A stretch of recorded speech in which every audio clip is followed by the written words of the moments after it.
Hello सभी को जय हिंद, नमस्कार। मैं अरुण सर आप सभी का प्रयास एकेडमी कल्याणपुर कानपुर में स्वागत करता हूं। जैसा कि आपको पता है कि इतिहास का लगातार टॉपिक बाय टॉपिक वीडियो चल रहा है। इसके पहले मैंने आपका जो कुषाण वंश था, कुषाण वंश से संबंधित मैंने वीडियो अपलोड किया था। उम्मीद है आप सभी ने देखा होगा और आपको बहुत पसंद आया होगा। अब आज का जो टॉपिक है वह है आपका गुप्त काल। गुप्त काल से बनने वाले जितने भी महत्वपूर्ण प्रश्न हैं उन सभी महत्वपूर्ण प्रश्न पर चर्चा करते हैं। तो आइए चलते हैं अपने टॉपिक पर। जैसा कि आप देख रहे हैं गुप्त काल। गुप्त काल का जो समय रहा है वह तीसरी शताब्दी के अंत में अर्थात चौथी शताब्दी के शुरू में स्टार्ट होता है। तो चौथी शताब्दी से छठवीं शताब्दी के मध्य का जो काल रहा है वह आपका गुप्त काल रहा है।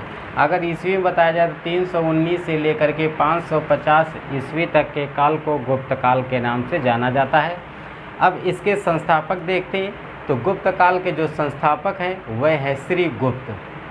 श्री गुप्त हैं, जो कि इनका जो उल्लेख मिलता है वह प्रयाग, जो आपका प्रयागराज इलाहाबाद पड़ता है, तो प्रयागराज में एक स्तंभ लेख है प्रयास प्रशस्त स्तंभ लेख। प्रयाग प्रशस्त स्तंभ लेख से इनका उल्लेख मिलता है, इनके काल के वर्णन का, और इनके संस्थापक का जो उल्लेख मिलता है वह प्रयाग प्रशस्त उल्लेख से मिलता है।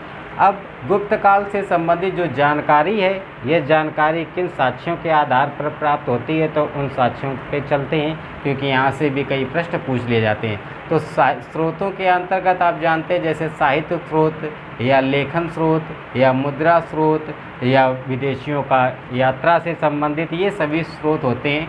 तो साहित्यिक स्रोत के अंतर्गत कालिदास द्वारा लिखित जो रचनाएँ हैं, देवी चंद्रगुप्तम, मुद्रा राक्षस, कामसूत्र, इन रचनाओं से आपका स्रोत मिलता है गुप्त काल के बारे में। गुप्त काल के बारे में इन स्रोत से आपको जानकारी मिलती है, जो कि ये मुद्रा राक्षस, कामसूत्र वगैरह कई बार परीक्षाओं में पूछा जा चुका है। तो किसकी रचनाएं हैं, तो ये कालिदास की रचनाएं हैं। उसके बाद में लेख से संबंधित चलते हैं, यानी अभिलेखों से। तो गुप्त काल की जानकारी एरण अभिलेख से मिलती है, जो आपका इसके ऊपर देखा आपने इलाहाबाद में जो पड़ता है प्रशस्त अभिलेख, यहाँ से जानकारी मिलती है। ताम्रपत्र से जानकारी मिलती है, जो कि ये परीक्षाओं में कई बार पूछे भी जा चुके हैं। उसके बाद में मुद्रा से संबंधित सोने के सिक्कों का प्रचलन था, सोने के सिक्के प्राप्त हुए हैं, उन पर जो छपाई, जो लिपियाँ छपी हैं, उनसे भी जानकारी मिलती है गुप्त काल के बारे में। उसके बाद में विदेशियों के विवरण से भी जानकारी मिलती है गुप्त काल से संबंधित।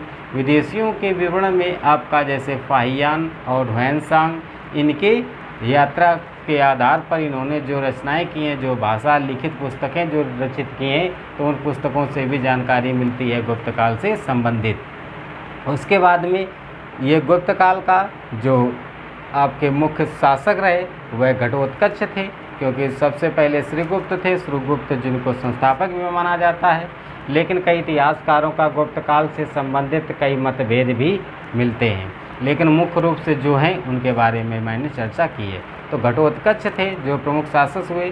घटोत्कच ने महाराज की उपाधि धारण की और धारण करके इन्होंने अपना शासन यहाँ पर चलाया, यानी इस काल में गुप्त काल में घटोत्कच जो थे उन्होंने महाराज की उपाधि धारण की और यहाँ पर शासन चलाया। उसके बाद में घटोत्कच के पुत्र आते हैं, जो कि उनका नाम है चंद्रगुप्त प्रथम। चंद्रगुप्त प्रथम ने शासन किया घटोत्कच के बाद में। चंद्रगुप्त प्रथम को वास्तविक संस्थापक कहा जाता है, यानी गुप्त काल का वास्तविक संस्थापक केवल आता है। तो श्रीगुप्त, अगर वास्तविक जो शब्द जोड़ दिया जाता है तो वास्तविक संस्थापक कहा जाता है चंद्रगुप्त प्रथम को। ये चंद्रगुप्त मौर्य वाले नहीं हैं, ये गुप्त काल में हैं, जो कि चंद्रगुप्त प्रथम के नाम से जाने जाते हैं। और चंद्रगुप्त प्रथम ने गुप्त संवत कैलेंडर को जारी किया। तो गुप्त संवत कैलेंडर किसने जारी किया, तो चंद्रगुप्त प्रथम ने जारी किया, तो जो घटोत्कच के पुत्र थे। उसके बाद में चंद्रगुप्त प्रथम ने महाराज धीराज की उपाधि धारण की, और धारण करने के बाद में इन्होंने यहाँ का पूरा शासन सत्ता संभाली और चलाया। उसके बाद में जो चंद्रगुप्त प्रथम थे, चंद्रगुप्त प्रथम ने लिच्छवी, जो आप जानते हैं लिच्छवी एक संघ रहा है, तो लिच्छवी की जो राजकुमारी थी, लिच्छवी की राजकुमारी से इन्होंने अपना विवाह संपन्न किया। और ऐसा भी देखने को मिलता है कि जो चंद्रगुप्त प्रथम थे, चंद्रगुप्त प्रथम ने वैवाहिक संबंधों के द्वारा अपने साम्राज्य का विस्तार किया था। उसके बाद में चंद्रगुप्त प्रथम के बाद में आते हैं समुद्रगुप्त। समुद्रगुप्त को भारत का नेपोलियन कहा जाता है, जो कि परीक्षा में कई बार पूछा जा चुका है कि भारत का नेपोलियन किसे कहते हैं। तो गुप्त काल के शासक थे जो समुद्रगुप्त को कहा जाता है भारत का नेपोलियन। जो गुप्त काल के सबसे प्रतापी राजा कौन थे? तो समुद्रगुप्त थे। समुद्रगुप्त की जो चर्चा की जाती है वह सबसे प्रतापी राजा के रूप में गुप्त काल में की जाती है। उसके बाद में हरिशरण के रचित जो अभिलेख है, प्रशस्त अभिलेख, जो कि आप जानते हैं प्रयागराज इलाहाबाद में पड़ता है, प्रशस्त अभिलेख से इनके विजय का विवरण मिलता है। अर्थात समुद्रगुप्त के विजय का, जो इनके साम्राज्य विजय का जो विवरण मिलता है वह आपका प्रशस्त अभिलेख से भी मिलता है। उसके बाद में इस स्तंभ पर जहांगीर व बीरबल का भी उद्देश्य देखने को मिलता है। जो आपका इलाहाबाद में प्रशस्त अभिलेख पड़ता है, इससे जहांगीर व बीरबल का भी चर्चा किया गया है, यानी इनका विवरण मिलता है। उसके बाद में समुद्रगुप्त को कविराज कहा गया है, यानी समुद्रगुप्त को भारत का नेपोलियन भी कहा गया है और इन्हें कविराज भी कहा गया है। कविराज क्यों कहा गया है? क्योंकि ये कला के प्रेमी थे और कलाकृतियों से बहुत रुचि रखते थे, उसमें बहुत लगाव था, इसलिए इन्हें कविराज भी कहा गया है। उसके बाद में समुद्रगुप्त के पुत्र आते हैं चंद्रगुप्त, जिन्हें चंद्रगुप्त सेकंड के नाम से जाना जाता है। जैसा कि आप जानते हैं एक चंद्रगुप्त मौर्य थे, उसके बाद में गुप्त काल में आते हैं चंद्रगुप्त प्रथम, उसके बाद चंद्रगुप्त सेकंड भी आते हैं। जो समुद्रगुप्त के पुत्र होता है वह होता है चंद्रगुप्त सेकंड। तो चंद्रगुप्त सेकंड, इसने शकों को पराजित किया, यानी जो शकों का आक्रमण हुआ था भारत पर, तो उन शकों को पराजित करने का काम किसने किया था? चंद्रगुप्त सेकंड ने पराजित किया और पराजित करके चंद्रगुप्त सेकंड ने विक्रमादित्य की उपाधि धारण की। तो विक्रमादित्य की उपाधि धारण करने वाला कौन है गुप्त काल में? चंद्रगुप्त सेकंड है। उसके बाद में चंद्रगुप्त सेकंड ने चांदी के सिक्के चलवाए। चांदी के मुख्य रूप से सिक्के किसने चलवाए? तो चंद्रगुप्त सेकंड ने चलवाए। और चंद्रगुप्त के दरबार में 9 दरबारी रहते थे, जिन्हें नवरत्न कहा जाता था। क्यों? क्योंकि वह एक विशेष यानी ज्ञान रखते थे, इसलिए उन्हें नवरत्न के नाम से जाना जाता है। तो नवरत्न किसके दरबार में रहते थे? चंद्रगुप्त सेकंड के दरबार में रहते थे। इसी के काल में फाहियान भारत आया था, यानी इन्हीं के जो चंद्रगुप्त सेकंड थे, चंद्रगुप्त सेकंड का जब शासनकाल चल रहा था, उसी शासनकाल में जो आपका फाहियान है विदेशी यात्री, तो विदेशी यात्री इन्हीं के शासनकाल में आता है। उसके बाद में इसके दरबारी जो थे वह कालिदास थे। तो यह भी बहुत महत्वपूर्ण प्रश्न जो कि पूछा जा चुका है कि कालिदास किसके दरबारी थे? तो कालिदास जो थे वह चंद्रगुप्त सेकंड के दरबारी थे। उसके बाद में चंद्रगुप्त सेकंड ने मेहरला जो लौह स्तंभ है, मेहरला में लौह स्तंभ कुव्वत उल इस्लाम मस्जिद में जो स्थित है, उसका निर्माण किसने करवाया है? तो चंद्रगुप्त सेकंड ने करवाया। यानी मेहरला जो लौह स्तंभ है, उस लौह स्तंभ का निर्माण किसने करवाया है? तो चंद्रगुप्त सेकंड ने करवाया है। इसके अतिरिक्त अन्य प्रश्नों पर चलते हैं। नेक्स्ट आपके आते हैं चंद्रगुप्त सेकंड के बाद में कुमारगुप्त। तो कुमारगुप्त से संबंधित बनने वाले जितने महत्वपूर्ण प्रश्न उन पे देखते हैं।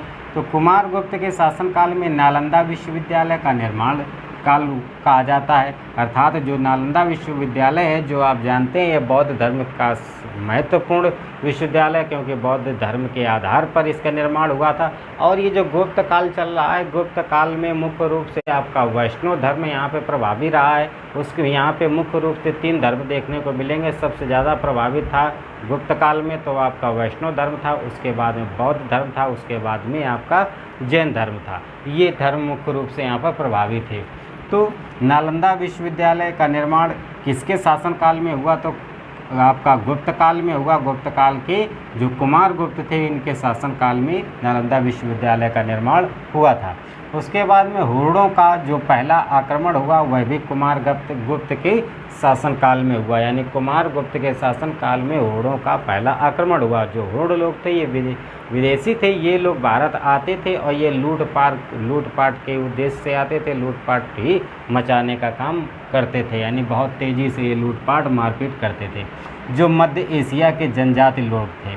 उसके बाद में तो कुमारगुप्त ने क्या किया कि ये जो हुर्णों का आक्रमण चल रहा था, भारत पर हो रहा था लगातार, इस आक्रमण को दबाने के लिए इन्होंने कुमारगुप्त ने अपने पुत्र स्कंदगुप्त को भेजा और हुर्णों को पराजित करने के लिए कहा कि आप जाएं और हुर्णों को पराजित करें।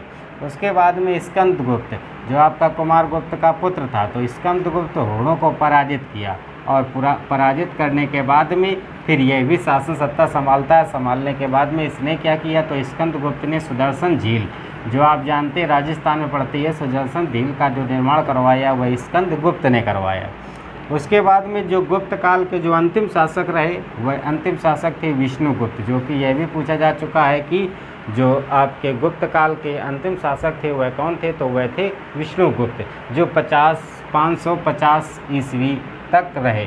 उसके बाद में जो सामाजिक व्यवस्था थी वो गुप्त काल की सामाजिक व्यवस्था देखते हैं, क्योंकि आप जानते हैं जब कोई भी काल या कोई भी वंश हम लोग पढ़ते हैं तो ऊपर एक विशिष्ट रूप से चर्चा करते हैं, जो कि इसके सामाजिक स्थिति की, उसके आर्थिक स्थिति की, उसके राजनीतिक स्थिति की और उसकी धार्मिक स्थिति की, क्योंकि यहाँ से ही महत्वपूर्ण प्रश्न बनते हैं। तो उन सभी बिंदुओं पर एक विशेष चर्चा करते हैं। तो यहाँ पर मैंने सामाजिक जो स्थिति थी गुप्त काल में उसकी मैंने चर्चा की है, जितने भी महत्वपूर्ण प्रश्न वहाँ से बनते हैं। इसके अतिरिक्त जो नेक्स्ट वीडियो आएगा, नेक्स्ट वीडियो में अन्य सभी महत्वपूर्ण जो बिंदु रहेंगे उन पर चर्चा करेंगे। और साथ ही साथ ये जो आपका प्राचीन इतिहास चल रहा है, ये प्राचीन इतिहास बस 1-2 टॉपिक और बचे हुए हैं, ये समाप्ति की ओर है। उसके बाद में आपका शुरू होगा मध्यकालीन इतिहास। तो जितने भी महत्वपूर्ण प्रश्न हैं उन सभी की मैंने चर्चा वीडियो बाय वीडियो की है और उम्मीद है आप सभी लोगों ने सभी वीडियो देखे होंगे। तैयार करने का मुख्य रूप से यह तरीका है, यदि आप सभी वीडियो को ज़्यादा नहीं केवल 2 या 3 बार, ज़्यादा से ज़्यादा 3 बार या 2 बार देखेंगे तो आपको सभी टॉपिक एक कहानी की तरह जितने भी महत्वपूर्ण प्रश्न हैं वह सभी आपको समझ में आ जाएंगे और बहुत अच्छी तरीके से याद हो जाएंगे एक लंबे समय के लिए। तो इसलिए आप कुछ भी ना करें, भले ही नोट आप तैयार कर रहे हैं तो बहुत अच्छी बात है, यदि नहीं तैयार कर पाते हैं तो कोई बात नहीं। आप केवल सभी वीडियो को क्रम से और लगातार इसको कम से कम 2 बार या हो सके तो 3 बार इसको देखिएगा, आपको बहुत आसानी से कहानी की तरह तैयार हो जाएंगे सभी प्रश्न। और इतिहास के जितने भी प्रतियोगी परीक्षाओं में प्रश्न आते हैं वह आपसे छूटेंगे नहीं, एक भी प्रश्न ऐसा नहीं होगा जो आपका बाहर हो जाए।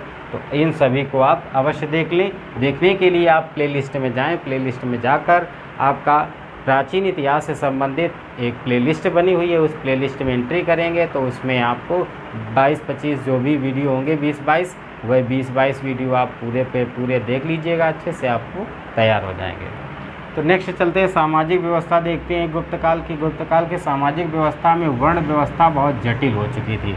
जैसा कि आप जानते हैं कि वैदिक सभ्यता के बाद में फिर धीरे धीरे वर्ण व्यवस्था जन्म लेती रहती है और जो आपका आता है गुप्त काल, तो गुप्त काल में ये बहुत ज़्यादा जटिल हो जाती है वर्ण व्यवस्था। जैसे कि आप जानते हैं वर्ण व्यवस्था समाज 4 भागों में विभाजित थी, ब्राह्मण, क्षत्रिय, वैश्य और शूद्र। तो इन चारों वर्गों में बहुत ज़्यादा जटिलता आ चुकी थी, बहुत ज़्यादा मतभेद हो चुके थे, वह गुप्त काल से शुरू हो जाते हैं। और जाति के साथ साथ उपजातियों का भी जन्म शुरू होता है, कहाँ से? गुप्त काल से। और नेक्स्ट सामंतवादी व्यवस्था की शुरुआत जो होती है, तो सामंतवादी व्यवस्था की शुरुआत मुख्य रूप से गुप्त काल से देखने को मिलती है। और स्त्रियों की जो स्थिति थी वह बहुत ख़राब हो चुकी है, क्योंकि लगातार वैदिक सभ्यता से गिरती चली आ रही है। जो वैदिक काल आपने देखा था, वैदिक काल से ही शुरू हो जाती है स्त्रियों की स्थिति में गिरावट और लगातार गिरती, और गुप्त काल में आते आते ये बहुत ख़राब हो जाती है। तथा दास व अछूतों की जो स्थिति है वह भी बहुत निम्न हो जाती है। जो दास होते हैं, जो अछूत लोग होते हैं, उनकी भी स्थिति बहुत ज़्यादा निम्न हो जाती है।